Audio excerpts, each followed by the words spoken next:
Bien, je me présente très rapidement. Je suis Guy Tisserand, donc le cofondateur et le président du cabinet TH Conseil, qui est donc un cabinet de conseil, formation, recrutement, accompagnement et communication, spécialisé dans les thématiques du management des singularités et plus largement également de tout ce qui touche à la non-discrimination en milieu professionnel et l'égalité des chances. Nous faisons partie de la société, du groupe Alpha et de l'entreprise Sémaphore, au même titre que GVA. Et donc, c'est à ce titre qu'aujourd'hui, j'anime cette webconférence. Donc, sur la prochaine demi-heure, je vais aborder le management des fragilités en période de Covid-19. C'est un thème évidemment tout à fait d'actualité à ce jour, compte tenu du contexte que nous sommes en train de vivre. Alors, je vais entamer rapidement le sujet en parlant tout d'abord d'un premier phénomène et d'un premier principe qui est fondamental dans le domaine du management. Pardon. Moi, il y a un peu de bruit derrière moi. Qui s'appelle les stéréotypes, préjugés et biais décisionnels. Donc, le management est amené à questionner très fréquemment trois types de stéréotypes qui peuvent nous impliquer et modifier nos comportements et nos attitudes. Alors, bien évidemment, quand on va travailler sur des thématiques comme la diversité, on imagine assez facilement que tout ce qui va être stéréotype et préjugé va pouvoir avoir un impact sur les comportements. L'idée ici, c'est d'en prendre conscience et de travailler sur comment on peut avoir un impact là-dessus. Alors, quand on parle de fragilité, on peut avoir beaucoup de préjugés sur les fragilités. Qu'est-ce que ça signifie une fragilité? Qu'est-ce qu'on entend parler par une fragilité? Et aussi, quelles sont les perceptions que chacun peut avoir, alors à la fois le manager, mais aussi les collaborateurs, les salariés eux-mêmes, sur les fragilités. Alors, je vais aborder trois types de représentations qui vont avoir un impact sur les comportements potentiellement, et notamment vont risquer de générer ce qu'on appelle des biais décisionnels. Et je vais décliner un petit peu comment ça peut se passer. Alors, premier élément, chacun d'entre nous, nous disposons ou nous avons ce qu'on appelle des représentations du monde. C'est-à-dire nous nous faisons une idée de la réalité par la représentation qu'on peut s'en faire, la représentation mentale qu'on peut s'en faire. Cette représentation alors on peut être amené parfois à dire qu'il faudrait ne pas avoir de représentation. Ça n'est pas possible, d'une part, et ça n'est sûrement pas souhaitable, puisque les représentations nous permettent d'avoir, on va dire, d'échanger. Les mots véhiculent notamment les représentations, et ça nous donne une vision du monde, ce qui nous permet d'interagir entre nous sur ces sujets. Alors, cette représentation peut avoir peut être construite au départ sur ce qu'on appelle une idée incomplète et provisoire de ce qu'est la vérité sur un objet donné. Donc là, ça signifie qu'en fait, on va regarder un objet et on va s'en faire une idée. Quand on va vous dire un mot, quel qu'il soit, eh bien, vous allez vous représenter ce qu'est ce mot. On peut parler par exemple du genre, on peut parler du handicap, mais on peut parler aussi de l'origine, de la couleur de peau, et on peut parler même de métier, comme si on dit un informaticien, on va se faire une représentation de ce qu'est un informaticien, un RH, ce qu'est un RH, un manager, ce qu'est un manager. Et ces représentations sont utiles parce qu'elles nous permettent quand même de classer et du coup de raccourcir un peu, de faire ce qu'on appelle des raccourcis cognitifs qui nous permettent de prendre des décisions plus simples, etc. Donc ça, c'est la première chose. Par contre, quand elles commencent à se généraliser, on va risquer de fabriquer ce qu'on appelle des stéréotypes. Alors, un stéréotype, c'est quoi? C'est une image préconçue, toute faite d'un sujet, dans un cadre de référence donné, tel qu'il y est habituellement admis et reconnu. Ne quittez pas une seconde, je m'excuse, j'ai du bruit derrière moi. Paris.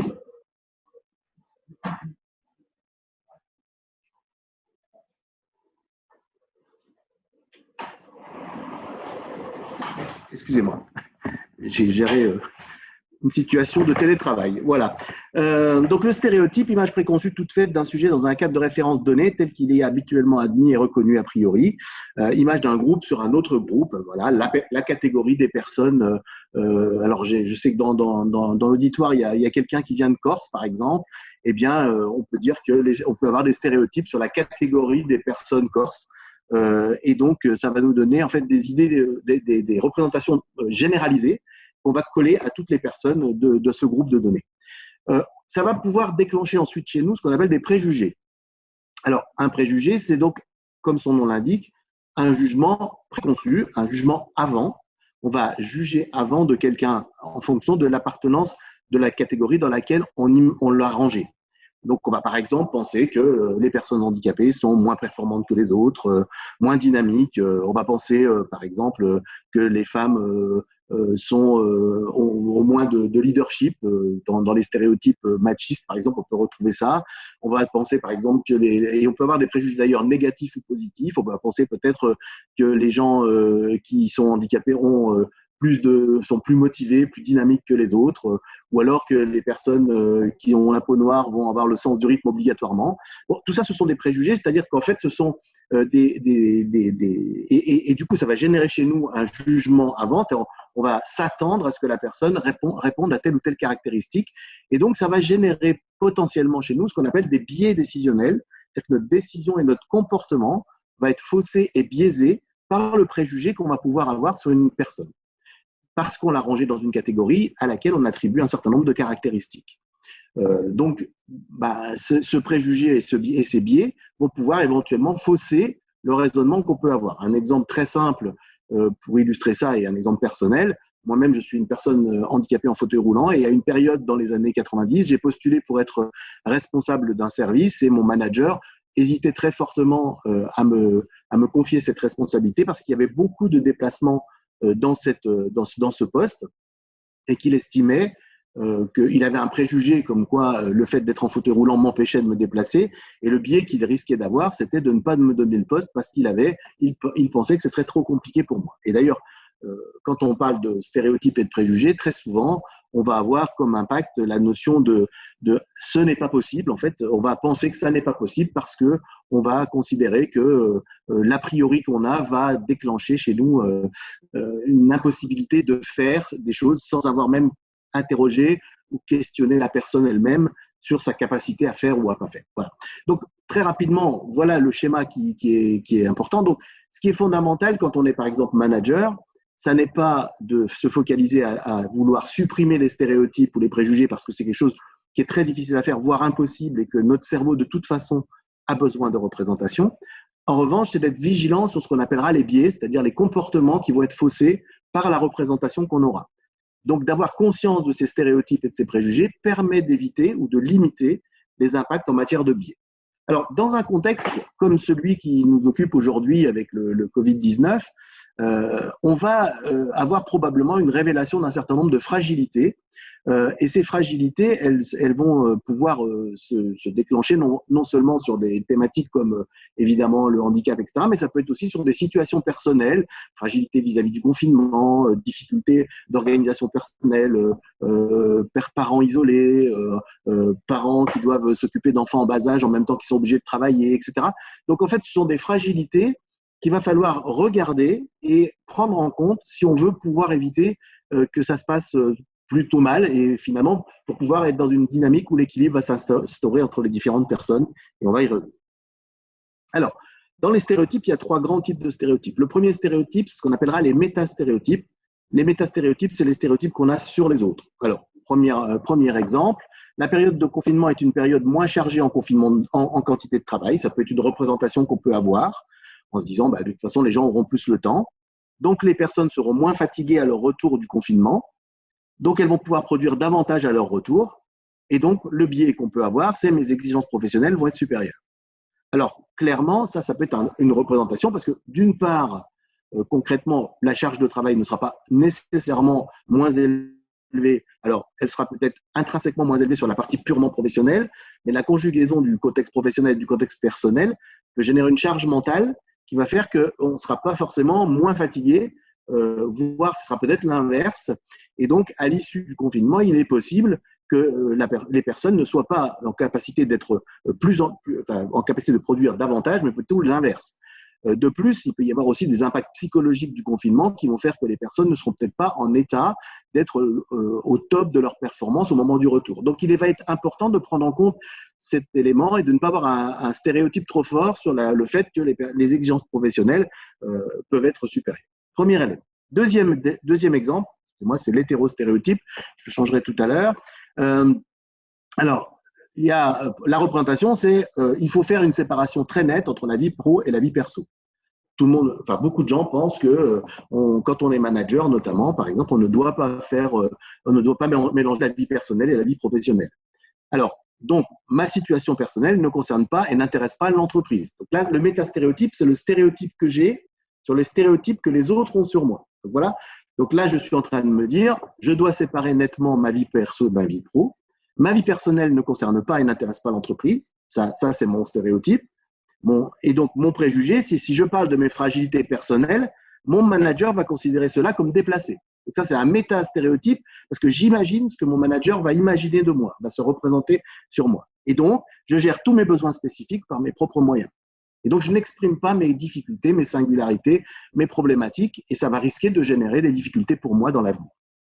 Troisième type de stéréotype, c'est ce qu'on appelle les autostéréotypes. Alors, les autostéréotypes, c'est les stéréotypes qu'on a sur soi-même. Donc, la représentation qu'on peut avoir, c'est un exemple. En tant que manager, je sais gérer les problèmes de mes collaborateurs. C'est mon métier, je sais faire. Donc, mon stéréotype, ça peut être, vu que je sais gérer les problèmes de mes collaborateurs, je suis quelqu'un de solide. Les managers doivent être des personnes solides, donc je suis quelqu'un de solide. Mon préjugé, chez les salariés savent gérer leurs besoins, les managers, pardon, excusez-moi, le terme est erroné, les managers savent gérer leurs besoins spécifiques par leurs propres moyens. Et moi, je suis un manager. Donc, je ne prévois pas d'étudier les besoins spécifiques de mes managers. C'est-à-dire que, et du coup, je ne vais pas moi-même avoir besoin de travailler sur ces sujets-là. Donc, en fait, c'est des stéréotypes qu'on peut avoir sur soi. Donc, c'est-à-dire sur le fait que par exemple, je suis un manager, je n'ai pas besoin d'exprimer des besoins puisque je suis quelqu'un de solide. Et donc, du coup, je vais gérer mes propres problématiques par moi-même puisque je sais gérer celles de mes collaborateurs et je sais donc forcément gérer les miens. Il y a quelques petites erreurs au niveau de cette diapo, je la corrigerai pour la remettre à jour. Alors, ça, c'est le premier point, c'est les notions de stéréotypes et préjugés. Le deuxième point qui est important à prendre en compte, c'est la notion de principe d'égalité. Alors, les entreprises ont souvent tendance à manager leurs collaborateurs selon une logique d'égalité. On est dans un pays qui est structuré autour de 3 grands principes, liberté, égalité, fraternité. Et donc, la notion d'égalité est un principe très fort en France, sur lequel on a structuré notamment une grosse partie de l'activité des entreprises en disant c'est à la personne de s'adapter à l'environnement. Alors, il faut bien avoir en tête que cette notion d'égalité, elle peut évidemment générer un certain nombre de problématiques, puisque vous savez probablement que George Orwell, et Coluche l'a repris par la suite, disait on est tous égaux, mais il y en a qui sont plus égaux que les autres. Et le principe d'égalité, il est illustré par ce schéma, par ce dessin. Et Aristote disait déjà, il n'est pas de pire injustice que de traiter également des choses inégales. Donc pour une sélection juste, tous doivent passer le même examen, SVP, grimper dans l'arbre. Donc on voit que la notion d'égalité peut être vite restrictive, et que, évidemment, ce qui va être questionné ici, c'est le passage d'une logique d'égalité à une logique d'équité, c'est-à-dire de management des singularités et de prise en compte des besoins spécifiques. Tous vos collaborateurs ne sont pas dans la même situation, n'ont pas les mêmes besoins, et donc, si on veut pouvoir faire en sorte que dans une période où justement le contact est un petit peu plus distendu, où c'est un peu plus compliqué pour chacun, où les fragilités se révèlent davantage, eh bien, le fait de pouvoir en parler et de les évoquer va être important. Et donc, ne pas traiter tout le monde de manière égale au sens identique est une vraie question fondamentale du management. La notion d'équité va donc questionner aussi la notion d'égalité.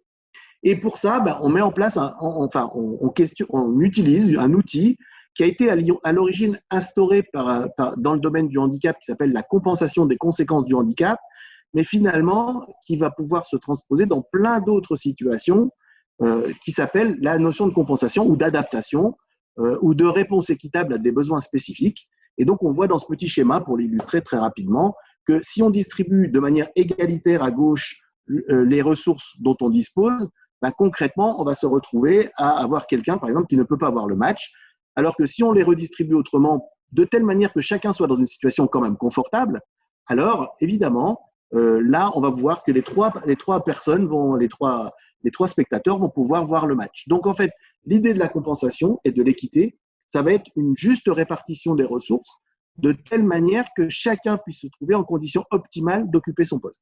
J'ai souvent tendance à dire que le management, c'est la répartition équitable des ressources de telle manière que chaque collaborateur de l'entreprise est en capacité d'occuper son poste dans des conditions optimales. Et que le rôle du manager, c'est d'équilibrer cette répartition entre les trois niveaux que sont l'entreprise elle-même, le collectif de travail et le manager, et la personne elle-même en termes d'efforts pour permettre à chacun de se retrouver dans des conditions optimales d'occupation. Et donc, gérer la diversité, prendre en compte les singularités, c'est trouver un équilibre entre les différents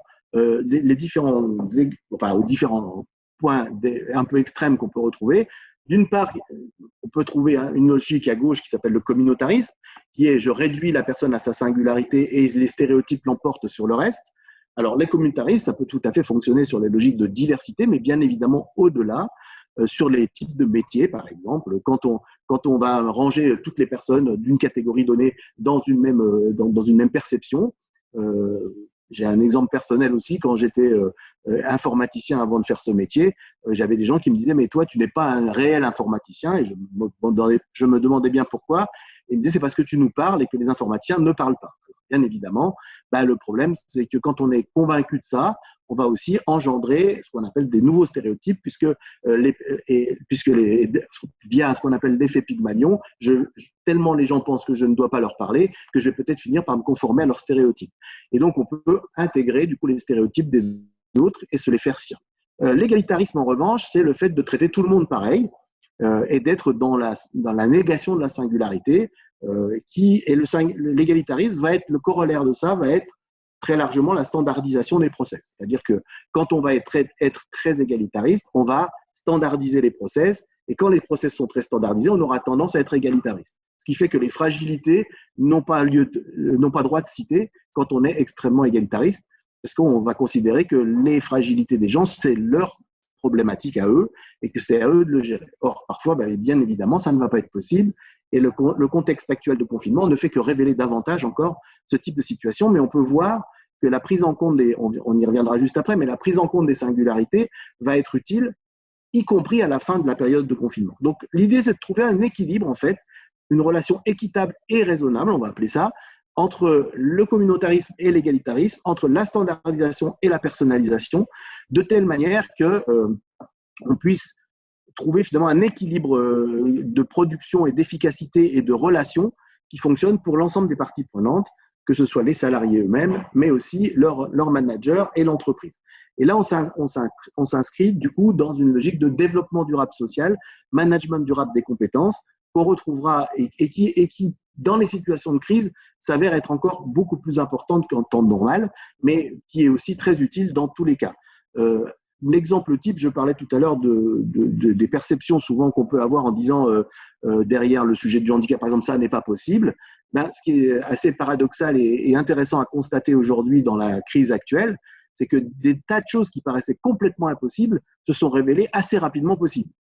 La question du télétravail, évidemment, dans certaines entreprises qui ne voulaient pas en entendre parler, est un exemple tout à fait illustratif, mais il y a des tas d'autres sujets comme des réunions à distance, comme un certain nombre de choses qui sont devenues possibles alors qu'elles ne le paraissaient pas auparavant. Et donc, c'est quelque chose qui peut stimuler la créativité et l'innovation aussi, que de se retrouver en situation de crise. Alors, égalité ou équité, je veux être traité comme mon voisin, je veux être traité comme unique, c'est une vraie question fondamentale dans l'expression des fragilités aussi, qui consiste à dire les salariés sont habitués à ce qu'on leur demande d'être dans la norme et d'entrer dans une organisation qui est classique, on va dire, et standardisée. Et donc, le fait de pouvoir exprimer eux-mêmes leurs fragilités ou leurs besoins spécifiques, ça n'est pas du tout évident dans un contexte dans lequel on a plutôt tendance à valoriser la question de la norme. Et donc, c'est difficile de dire je veux être traité, je veux qu'on me considère en tant que personne et avec mes besoins spécifiques, et en même temps, je veux être traité comme tout le monde. Et la question qu'on peut être amené à se poser, c'est de se dire, mais est-ce qu'être traité comme tout le monde, ça n'est pas être traité différemment des autres, puisque chacun est singulier. Et donc, la question du management des singularités et du management des fragilités va donc évidemment être amenée à interroger la notion d'égalité ou d'équité. Qu'est-ce que c'est que l'égalité? Est-ce que c'est l'égalité formelle? Est-ce que c'est l'égalité des droits? Ou est-ce qu'aussi ça peut amener à l'égalité des chances? Et le management des fragilités amène bien entendu à regarder la singularité, l'altérité de chacun, si on veut que ça puisse fonctionner. Alors, il y a 4 grands types d'adaptations pour pouvoir répondre aux besoins spécifiques de chacun et aux fragilités de chacun. Il va y avoir 4 grands types d'adaptations possibles. Les adaptations organisationnelles, Donc là, on le voit typiquement avec le télétravail, avec l'aménagement des horaires, etc. Donc, avec tout type d'aménagement organisationnel qu'on peut être amené à construire. La formation, clairement, c'est une période actuellement dans laquelle on peut avoir un peu plus de temps pour faire de la formation. Donc, le management, c'est aussi la formation, c'est aussi la capacité de construire de nouvelles compétences pour l'ensemble de ses collaborateurs. Technique, alors on le voit, Zoom, c'est un outil technique qui est utilisé pour compenser, pour adapter l'environnement dans un contexte où on ne peut pas faire autrement. Donc, en fait, quand on va parler d'adaptation, on va être à une réponse à quelque chose qu'on ne pouvait pas faire autrement. Et donc, on va trouver de nouvelles solutions. Donc, Zoom en est un exemple, mais il peut y en avoir d'autres. Et puis, l'accompagnement opérationnel qu'il ne faut pas du tout négliger, parce que justement, ces périodes un peu particulières vont générer chez les personnes probablement aussi certains phénomènes psychologiques de complexité, de difficulté, de tension, de dépression peut-être pour certains, ou de déprime au moins. Et donc l'accompagnement opérationnel, l'accompagnement humain va avoir une place très importante pendant le confinement, mais aussi à l'issue du confinement. On va y revenir juste après. Alors, l'activité partielle, ou du moins l'activité particulière qui peut être aussi amenée à être mise en lumière dans le cadre de ce confinement, donc c'est important de pouvoir… Alors, il y a des tas de gens, vous avez des salariés qui ont probablement des fragilités, qui travaillaient chez vous, et pour autant qui ne vous avaient peut-être jamais parlé de leur fragilité, parce que justement, compte tenu du fait qu'ils souhaitaient être considérés comme tout le monde, l'expression des fragilités peut être quelque chose de difficile. Et donc, le fait de se retrouver en confinement ne facilite pas nécessairement la prise de parole sur le sujet. Pourquoi ? Parce qu'en fait, n'étant pas habitué à ça et étant en plus en distance, alors par rapport à son manager, n'étant plus en contact direct, alors pour certaines personnes, peut-être que ça libérera la parole. Pour d'autres, ça va peut-être être un petit peu plus compliqué. Donc, il va falloir vraiment avoir un suivi managérial qui sera probablement peut-être même plus important que d'habitude, parce qu'on est dans des situations atypiques, hors de normes, hors de la norme. Et donc, il va falloir probablement réfléchir à quelles sont les spécificités que la personne a. Alors, ça peut être vraiment des situations tout à fait particulières liées à son contexte personnel, mais ça peut être aussi des situations de fragilité psychologique, ça peut être des difficultés pour les gens à s'organiser, à travailler à distance, des difficultés à utiliser des outils technologiques différents, etc. Et donc, la définition du besoin et l'expression du besoin va être vraiment importante. Or, ça ne peut s'envisager que dans le cadre où la confiance est suffisamment importante pour permettre l'expression de l'ensemble des collaborateurs. Donc, la notion de création du climat de confiance, nous, on le préconise très fortement, par exemple, dans des thématiques comme le handicap, où évidemment, le fait d'être en confiance dans son entreprise permet d'ouvrir la parole sur le sujet, mais globalement, cette confiance, elle va être fondamentale dans tout ce qui est expression des fragilités. Or, ça ne se décrète pas, la confiance, ça se construit. Et donc, c'est une modalité, un mode de management, un mode d'approche de la relation entre l'entreprise et les collaborateurs qui va permettre l'ouverture de la parole. Et ça ne se construit pas en quelques minutes. Donc, c'est aussi par la preuve qu'on va pouvoir construire cette confiance. Et donc, il y a une importance majeure à être en capacité d'aborder avec ses collaborateurs les sujets de ses fragilités, de ses besoins spécifiques, tout en n'étant pas trop intrusif. Mais, alors évidemment, en quelques minutes comme ça, il va être difficile pour moi de donner des éléments très, très précis de comment on peut l'aborder. Mais de manière générale, il faut d'abord penser que chacun est singulier, chacun a ses fragilités, et que donc l'expression de la fragilité est juste naturelle et normale. Et deuxièmement, la capacité aussi de se dire que là, c'est encore plus le cas dans une période de confinement, la fracture entre l'environnement professionnel et l'environnement personnel est plus fragile, où la séparation des deux est moins évidente. Et donc, le fait de rentrer dans les fragilités qui peuvent un peu conjuguer les deux est aussi importante, mais pour ça, il faut avoir une approche plutôt de bienveillance et d'ouverture. Là, il y a un processus de deuil et de résilience. Je pense que je n'aurai pas le temps de le décliner trop avant, mais c'est important aussi de prendre en compte que dans l'accompagnement que vous pouvez amener à faire de vos collaborateurs, il faut bien comprendre que le fait tout simplement d'être en phase de confinement et de voir son quotidien changer, ça peut générer chez certains une sensation de perte. Et donc, enclencher un processus de deuil et résilience avec des réactions de type colère, dépression, déprime ou dépression, des problématiques aussi de rejet, de déni, etc. Et donc, c'est important aussi de pouvoir comprendre que les personnes peuvent avoir des comportements ou des attitudes qui peuvent être fluctuants ou variables dans le temps. C'est pas juste parce qu'ils sont instables, c'est juste parce qu'en fait, le contexte peut générer chez eux ce qu'on appelle un phénomène de deuil et de résilience. Donc, c'est important de le comprendre. Donc là, vous verrez que dans ce diaporama, dans cette diapositive qui vous sera envoyée, il y a toute une déclinaison du processus lui-même et des événements qui peuvent se produire et des comportements qui peuvent y être associés. Et donc, c'est important de bien comprendre que les choses peuvent bouger en cours de route. Et donc, le contact entre manager et collaborateur, ou entre RH et collaborateur parfois, peut avoir vraiment une importance, est vraiment important à conserver dans le temps durant cette période de confinement. Et on verra aussi qu'après la période de confinement, c'est très important aussi. Donc, pendant le confinement, voilà quelques conseils opérationnels et pratiques que nous pouvons vous donner pour limiter les impacts des éventuelles fragilités qui peuvent survenir ou qui étaient déjà présentes avant, mais qui ne s'étaient pas forcément complètement révélées. Donc, premièrement, pour le manager, une posture d'écoute active et de confiance. Donc, la notion de confiance, j'y reviens. La notion de l'écoute active aussi, qui est très importante pour pouvoir détecter ou laisser la parole et l'expression se faire pour pouvoir détecter justement les besoins spécifiques qu'il peut y avoir. Alors, prendre en compte les situations personnelles, donc ouverture à l'évocation des situations personnelles, ça peut être un vrai changement donc, pour certaines personnes de se dire qu'on peut être manager et entendre les situations personnelles. Beaucoup pensent qu'il y a une séparation ferme à faire entre les deux. Là, en l'occurrence, déjà sur les thématiques de fragilité en temps normal, cette dichotomie ou cette séparation elle peut poser problème. Mais là, en l'occurrence, avec en plus le fait que les gens travaillent majoritairement ou presque exclusivement, enfin en tout cas en grande partie de chez eux, pour une partie d'entre eux en tout cas, l'ouverture à l'évocation des situations personnelles est vraiment essentielle. Ensuite, identification des situations spécifiques et des contraintes perso et professionnelles. Donc là, bien évidemment, c'est un peu la conséquence de l'ouverture à l'évocation des situations personnelles, c'est le fait de pouvoir identifier les besoins spécifiques que la personne peut avoir et les compenser, c'est-à-dire adapter l'environnement pour pouvoir répondre à ça.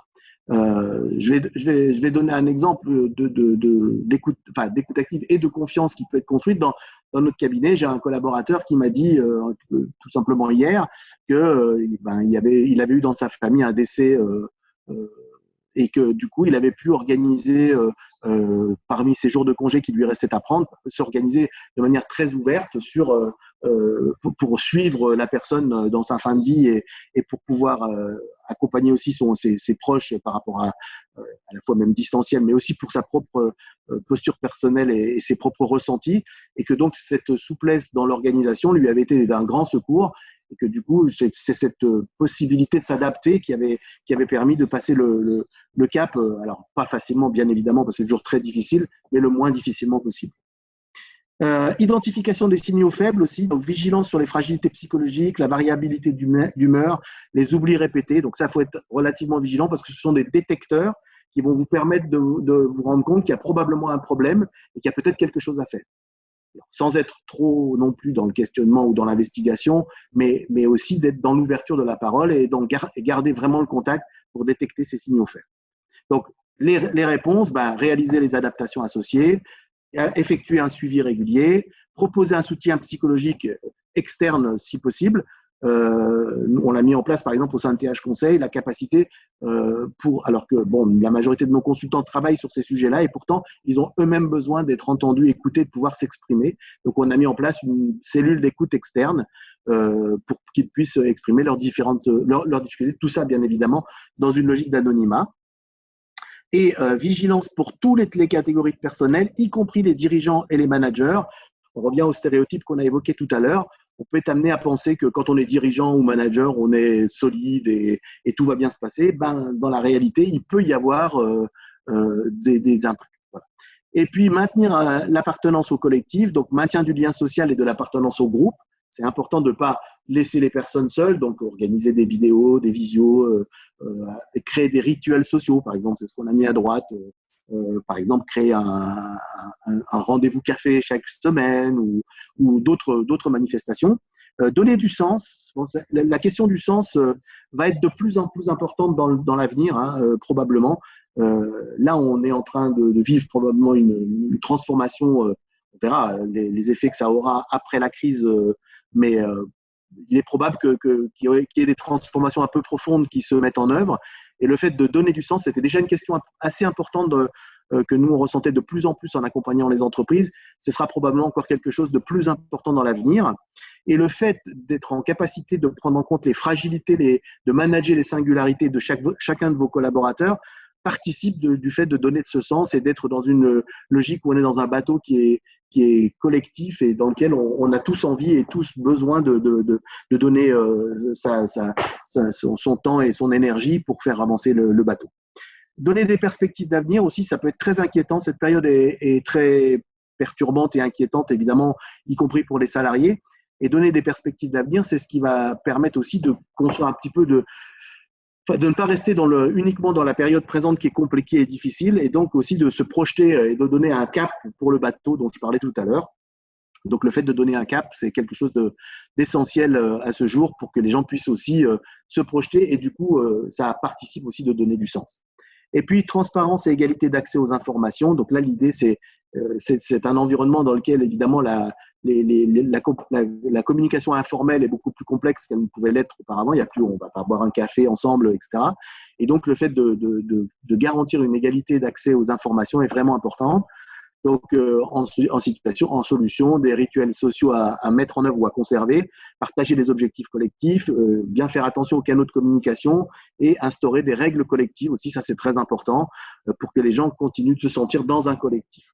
Alors, et faire évoluer son mode de management, changer, je ne sais pas s'il faut le changer complètement radicalement, mais en tout cas, le faire évoluer, parce que ce qu'on vient de dire, ce qu'il y a actuellement, le management présentiel et le management distanciel, c'est évidemment assez différent. Donc, les entreprises qui avaient déjà une forte habitude du télétravail ont probablement un petit peu d'avance sur le sujet, mais il reste encore pas mal de choses à confirmer.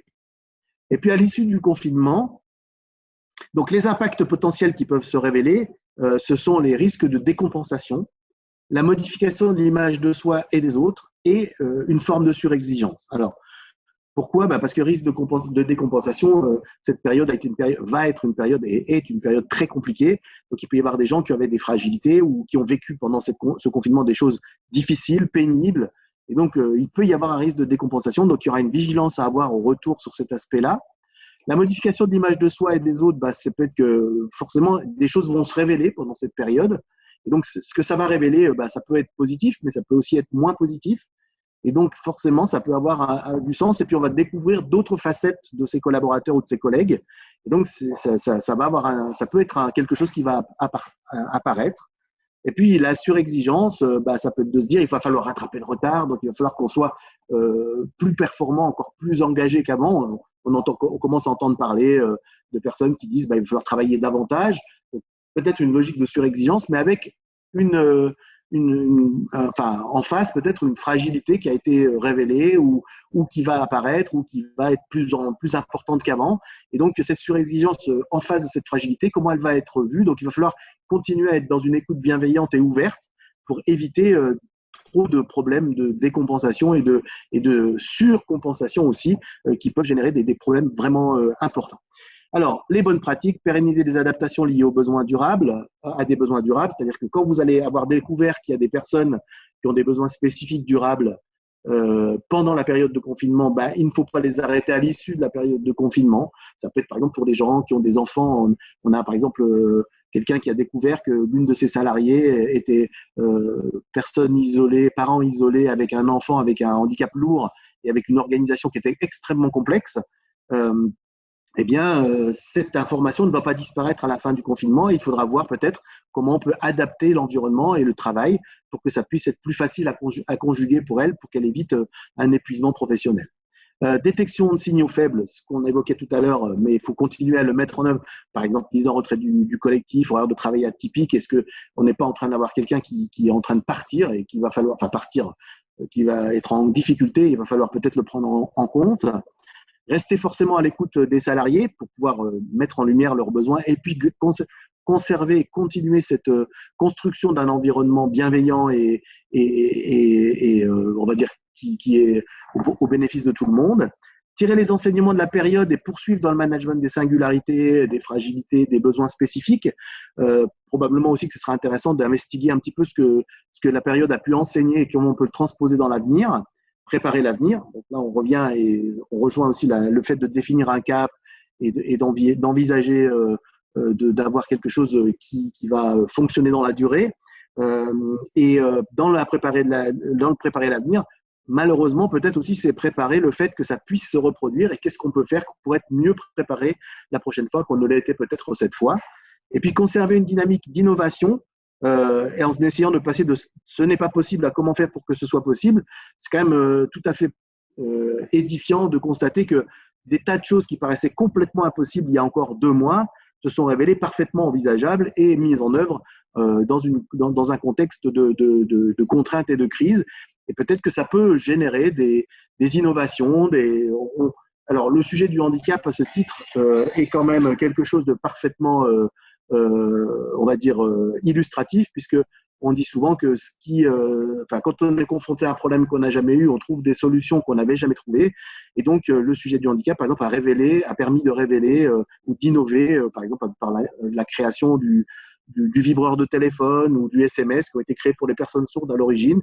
Bon, ben voilà, on peut peut-être se dire que cette crise et les fragilités qu'elles révéleront permettront, si on les écoute bien et qu'on les entend bien et qu'on les prend bien en compte, permettront peut-être de créer, d'innover et d'être plus performant et de mieux fonctionner dans l'avenir, plus souple, plus adaptable au bénéfice de l'ensemble des parties prenantes, que ce soit l'entreprise, le collectif de travail ou le salarié.